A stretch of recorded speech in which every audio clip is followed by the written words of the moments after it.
You didn't harm them. You didn't say anything. You just felt happy when they fell. And that feeling, Allah noticed it.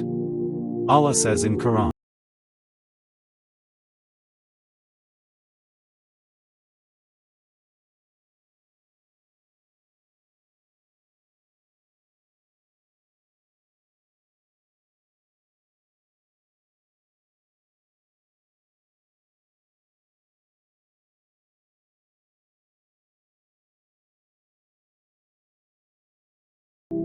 Indeed, those who love that immorality or harm should spread among the believers will have a painful punishment in this world and the hereafter. There is a sin no one talks about. Because it happens inside. When someone fails, loses respect, or falls into trouble, and your heart feels relief instead of pain, you smile quietly. You think, at least it's not me.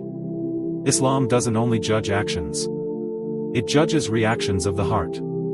A believer feels sadness, even when an enemy is humiliated. Why? Because today it's their test. Tomorrow it could be yours.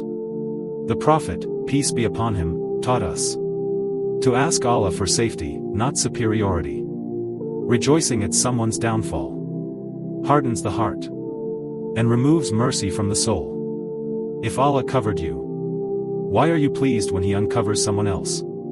Comment, Ya Allah, give my heart mercy. Save this reminder, hearts are tested quietly. Follow for day 15, feeling safe from Allah's punishment.